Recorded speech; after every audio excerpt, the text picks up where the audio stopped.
अस्सलामुअलैकुम नाजरीन। आखिरकार हद ड्रामा अपने इख्तिताम के बिल्कुल करीब पहुंच चुका है, लेकिन जाने से पहले भी कहानी में ऐसे मोड़ आ रहे हैं जो कई किरदारों की किस्मत का फैसला कर सकते हैं। एक तरफ ज़ेनिया पुलिस की तहवील में है, दूसरी तरफ फरियाल आज भी उसी शख्स के लिए फिक्रमंद है जिसने जिंदगी भर उसके रास्ते में मुश्किलात पैदा की।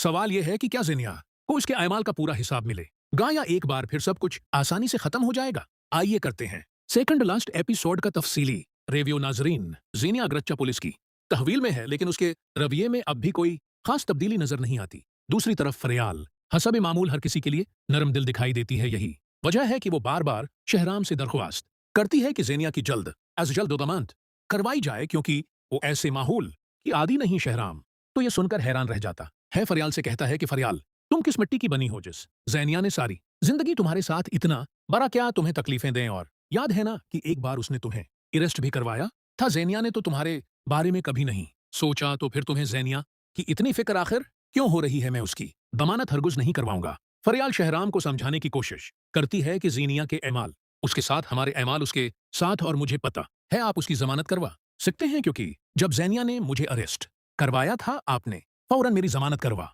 दी थी। ताहिम शहराम इस बार काफी वाज़ेह मौक़िफ़ इख्तियार करता है। वो फरियाल को समझाता है कि जब तुम पर इल्जाम लगा था तो मुझे यकीन था कि तुम बेगुनाह हो, लेकिन यहां मामला मुख्तलिफ है। अगर किसी ने गलती की है तो उसे अपने आमाल का नतीजा भी भुगतना होगा। नाजरीन, यही बात उस सवर्त हाल को दिलचस्प बनाती है। एक तरफ फरियाल की हमदर्दी है और दूसरी तरफ इंसाफ का तो कादा। फरियाल हर एक को मुआफ करने की कोशिश करती है, लेकिन सवाल यह भी है कि क्या हर गलती को माफ कर देना ही दरस्त फैसला होता है, या बाज औकात इंसाफ के लिए सजा भी जरूरी होती है। नाजरीन, शहराम की बातों के बाद फरियाल कुछ देर के लिए खामोश हो जाती है।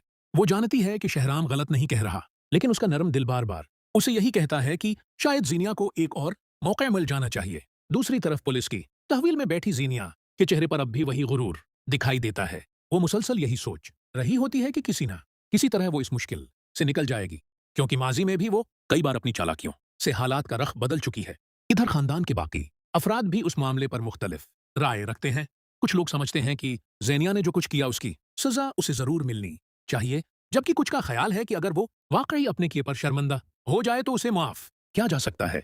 मगर असल मसला यह है कि अभी तक ज़ेनिया की तरफ से पछतावे की कोई वादह निशानी नजर नहीं आई। इसी दौरान एक और अहम मोड़ आता है जब ज़ेनिया के खिलाफ मजीद सबूत सामने आने लगते हैं। ये सबूत न सिर्फ उसके पुराने झोटों को बेनकाब करते हैं, बल्कि खानदान के कई अफराद को भी हैरान कर देते हैं। शहराम को यकीन होने लगता है कि अब हकीकत को ज्यादा देर तक छिपाया नहीं जा सकता।